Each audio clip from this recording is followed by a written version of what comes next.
Eu me lembrei de outra coisa também, que quando eu estava no interior, eu sofri assédio lá também, né? O que me aconteceu lá foi muito grave a ponto do sindicato querer, do chefe de polícia, pedir ao sindicato que me levasse para conversar com ele. E na época eu fui recebida, né, pela assessoria lá, pelo adjunto dele, e ele falou comigo: Jaqueline, o que está acontecendo com você é muito grave. E na época eu falei que eu não ia judicializar, eu não ia tomar nenhum tipo de providência, porque se o policial lá, que estava cometendo os abusos comigo, ele teve coragem de pôr no papel uma mentira para dizer, ele dizia que ia me tirar da polícia, ele falava comigo que ele ia me tirar da polícia. Então, se ele tinha esse discurso de que ia me tirar da polícia, colocando mentiras no papel para tentar me conduzir a uma sindicância mentirosa, que eu fui submetida, que eu fui julgada, agora ele está dizendo lá, prescreveu o nariz dele. Ela foi julgada, eu tenho julgamento aqui para mostrar para quem quiser. E a autoridade sindicante me absolveu das mentiras dele, né? Então, eu falava com o sindicato, esse cara tem coragem de pôr mentira no papel. Eu estando no estágio probatório, vocês acham que eu vou encarar uma dessa? Eu não vou denunciar. Então, eu respondi a sindicância calada, né? Não fiz nada em relação a ele, mas isso ficou muito nítido. E o sindicato, na época eu era do Sindipol, o sindicato falou comigo: Jaqueline, você tem certeza que você não quer que a gente judicialize isso? E eu falei: não. Eu não vou judicializar isso, eu sou novata, eu tô acabando de entrar, eu vou comprar uma briga, eu já tinha percebido que isso é um problema estrutural. Eu vou comprar uma briga dessa? Não vou comprar essa briga. Então, assim, eu tava subindo, a mesma coisa de ontem, eu subi num vídeo pensando em outra coisa. Na hora que eu comecei a subir o vídeo, eu comecei a pensar o quão é diferente quando a gente tem uma gestão humanista. Quando a gente tem uma gestão que se importa com a tropa, né, que se importa com o servidor que está lá na base da pirâmide, porque chegou ao conhecimento do chefe de polícia o que estava me acontecendo no interior, ele poderia ter falado assim: que se dane essa mulher, que se lasque ela para lá, ela é policial, ela que se envolva para lá e que se resolva para lá com quem está brigando com ela. Não, ele me fez ir na sala dele, ele quis me ouvir. Ele quis me ouvir. E quando ele me ouviu, ele virou para mim e falou, e em determinado momento eu comecei a chorar. Ele virou para mim e falou assim: Jaqueline, não tem necessidade nenhuma de você chorar. Eu vou te tirar de lá. Eu vou te tirar de lá. E ele me tirou de lá, ele cumpriu. Eu ainda pensei assim, voltei, porque eu estava de férias aqui, né? Porque eu tinha tentado vir, o delegado lá arrumou uma zumba, que eu tinha que falar para ele onde eu estava indo, que não sei o quê.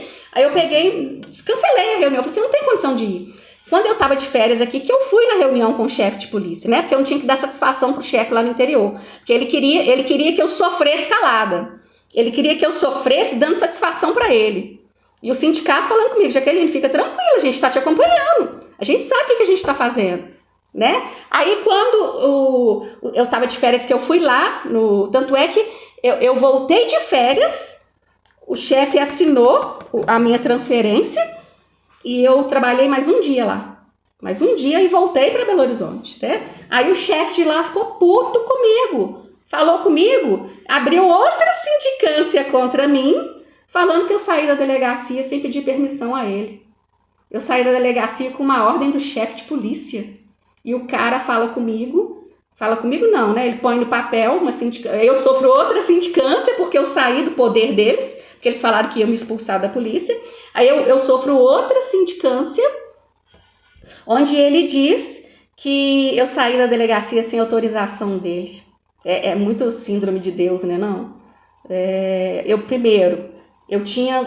Tá aqui para quem quiser ver, eu tinha o ofício dele assinado pedindo para eu sair da delegacia. Quando eu comecei a ter esses problemas lá, eu já pedi ele para sair da delegacia, mas quando você denuncia alguma coisa, você tem que sofrer ali, até morrer, até sangrar. E o que ele fez? Ele me coloca trancada numa sala sozinha, o dia inteiro, que eu tinha que passar a manhã inteira trancada numa sala sozinha, porque o problema era eu, né? Eu tava pedindo para sair, e eu não tava aceitando os abusos que estavam cometendo comigo lá.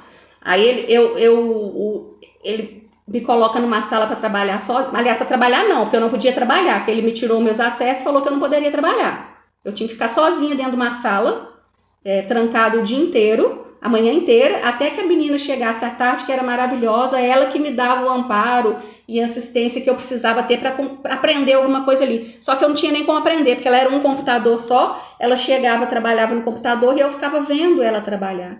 Né? Isso me adoeceu de um tanto, que eu falei assim, não é possível que isso que é ser polícia, né? Porque eu não tive a oportunidade de ser polícia, apesar de que os colegas eram maravilhosos comigo lá. Eu tive problema com um delegado e com esse cara que se dizia inspetor. Tanto que quando eu vim aqui na Inspetoria Geral para contar o que estava me acontecendo, a servidora que me atendeu lá falou assim, me passa o nome dele completo. Aí ela falou assim, lá não tem inspetor não. Eu falei, me passa o nome dele completo. Aí eu passei o nome dele completo e ele falou assim, ele não é inspetor. Ele mentiu para você que é inspetor. Ele não ocupa o cargo de inspetor. E ele mandava eu me referir a ele como inspetor. Ele era um colega igual a mim, só que com mais anos de polícia. Ele até hoje ele não é inspetor. Você vê o nível do que as pessoas fazem com a gente, principalmente quando a gente está no interior e longe da corregedoria. Se bem que a corregedoria aqui não vale nada também não. O que eles fazem é o que os chefes querem, como é o que está acontecendo comigo. Né? Não é a legalidade que tem que ser feita, não.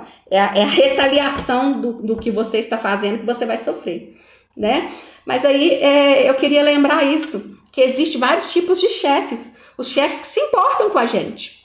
Porque esse chefe, quando ele tomou conhecimento do que me acontecia no interior, porque eu documentava tudo para o sindicato, ele falou comigo, você não tem que chorar. Você não tem que chorar, eu vou te tirar de lá. Volta tranquila, eu vou te tirar de lá. Eu estava inscrito no edital de remoção, eu tenho um ofício assinado pelo esse que se diz inspetor e pelo delegado, onde eu peço eles para sair de lá e eu tenho que ver ele colocando no papel, ele coloca no papel que eu saí de lá sem autorização dele, que ele não ficou sabendo que eu queria sair de lá. É sujo, é muito sujo o que a gente sofre dentro da polícia. Porque eles usam desse poder que a polícia tem sobre a população, eles usam sobre a gente também. A gente sofre igual. A gente sofre igual, principalmente quando você é novata. Mas eu acho que o meu senso de justiça foi o meu pior defeito dentro da polícia. Porque eu via essas coisas erradas e eu falava assim, não pode. Não é assim que funciona. Serviço público não é isso. Porque o policial, ele antes de tudo, um servidor público, ele está a serviço da população, não é do próprio ego, não. Ele está a serviço da população. Não é do ego. Então, quando uma pessoa coloca o seu ego acima do serviço público, ele se transforma num concurseiro. Ele é um concurseiro, ele queria um cargo público. Ele, hora nenhuma, está se importando com a população. Ele está se importando com o seu ego, com o seu status, com o seu poder, que a polícia dá um poder pra gente. Querendo ou não, a polícia dá um poder pra gente. O que a gente coloca no papel tem fé pública. Tem fé pública. Então, assim, isso é um poder muito grande. Eu dizia isso no interior, na primeira senta, eu repeti isso no DHPP. A nossa arma não é a que a gente carrega na cintura. A nossa arma é uma caneta. Uma caneta, você põe uma pessoa dentro da prisão. Você põe uma pessoa, você acaba com a vida do... Acaba não, né? Porque se você colocou ela numa prisão, é porque ela mereceu estar lá. Eu sou desse seguinte propósito. Eu sou muito complacente com todas as pessoas que eu ouvi até hoje. Mas quando eu vi o crime sendo cometido, eu não queria saber quem era. Se meu pai é amigo do pai de não sei quem, você vai ser protegido por conta disso. Isso pra mim não existe. Eu fervia quando isso acontecia comigo dentro da polícia. Fervia. E eu já tô falando no passado... Porque eu sei que eu não tenho mais esperança de voltar a ser policial um dia.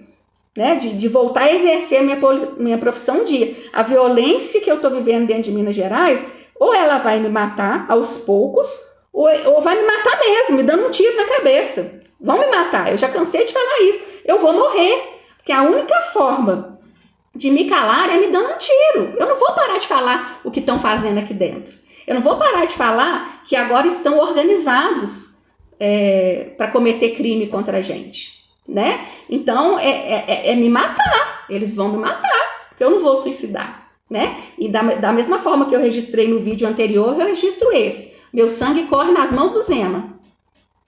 Meu sangue corre nas mãos do governador.